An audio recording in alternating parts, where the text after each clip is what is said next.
நாமத்திற்கு மகிமை உண்டாகட்டும். நேற்று நாம் தியானித்த வண்ணமாக உடன்படிக்கையை ஏற்படுத்தினார் என்று பார்க்கிறோம். காரணம், மனிதன் தேவ சமூகத்துக்கு கடந்து போக முடியாதபடிக்கு அவர் பரிசுத்தம் உள்ளவரும் ஒருவரும் சேரக்கூடாத ஒளியிலே வாசம் பண்ணுகிற தேவனாக இருக்கிறபடினாலே அவரே மனிதனுக்காக இறங்குகிறவராக, இரக்கத்தில் ஐஸ்வர்யம் உள்ளவராக அவரே உடன்படிக்கையை ஏற்படுத்தினார் சொல்லி பார்க்கிறோம். இந்த வேளையிலும் கூட சங்கீத புத்தகம் 89 சங்கீதம் 34 வசனம், என் உடன்படிக்கையை மீறாமலும் என் உதடுகள் விளம்பினதை மாற்றாமலும் இருப்பேன். என் உடன்படிக்கையை மீறாமலும். எவ்வளவு ஆழமான ஒரு வார்த்தை! தேவ ஜனங்களை ஆறுதல் படுத்துகிற வார்த்தை, தேவ ஜனங்களை ஆண்டவர் பலப்படுத்துகிற ஒரு வார்த்தையாக இந்த வார்த்தை இருக்கிறது. எல்லாம் மாறும்.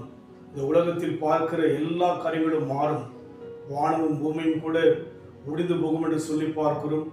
இன்றைக்கு இயற்கையிலே பெரிய மாற்றங்களை பார்க்கிறோம். எல்லாவற்றிலும் மாற்றம் கடந்து வருவதை நாம் கண்களால் பார்க்க முடிகிறது.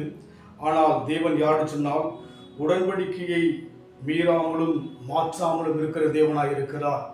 அவர் சொன்ன உடன்படிக்கையை மீறுகிறவர் அல்ல. மனம் மாற தேவன் மனிதன் அல்ல.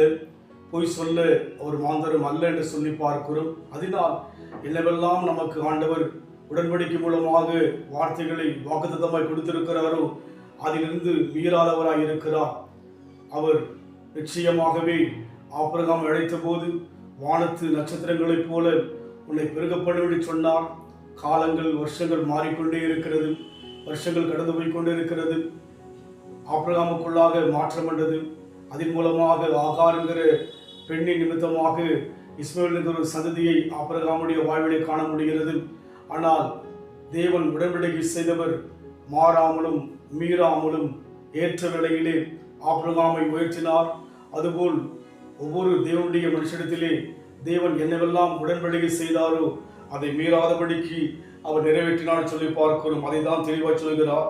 என் உடன்படிக்கை மீறாமலும் என் உதடுகள் விளம்பினதை மாற்றாமலும் இருப்பேன். அவருடைய வாயினால் என்ன வார்த்தை சொன்னாரோ அவருடைய வார்த்தைகள் ஆம் என்றும் ஆமேன் என்றும் உள்ளது. அவர் சொல்ல ஆகும், அவர் கட்டளை நிற்கும் என்று பார்க்கிறோம். அதனால் நாம் ஒரு நாளும் குழப்பம் அடைய வேண்டாம். அழைத்த தேவன் மாறாதவர், உடன்படிக்கை மீறாதவர். தெளிவாய் இருப்போம், தினமும் துதிப்போம், தேவனை சார்ந்து வாழ்வோம்.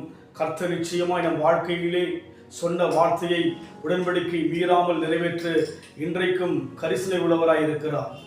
மலைகள் எல்லாம் விலகினாலும் விலகி போகாத கிருபை, மலைகள் எல்லாம் விலகினாலும் விலகி போகாத கிருபை, தாழ்மையிலே என்னை தேடி வந்து தாங்கி கொண்டதே கிருபை, தாழ்மையிலே என்னை தேடி வந்து தாங்கி கொண்டதே கிருபை, கிருபை, கிருபை,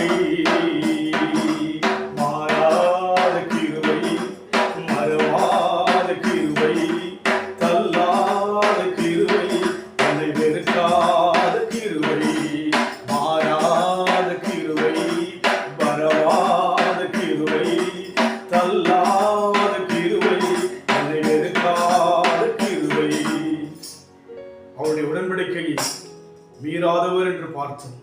அன்பின் ஆண்டவரே, உங்கள் வாழ்விலே எவ்வளவோ காரியங்கள் மாறி இருக்கிறது, மறக்கப்பட்டிருக்கிறது, தள்ளப்பட்டிருக்கிறது, விளக்கப்பட்டிருக்கிறது. ஆனால் உம்முடைய உடன்படிக்கையோ மீறாமலும் உம்முடைய உதவினால் சொல்லப்பட்ட வார்த்தை மாறாமலும் இருப்பதற்காக நடி செலுத்துகிறோம் ஐயா.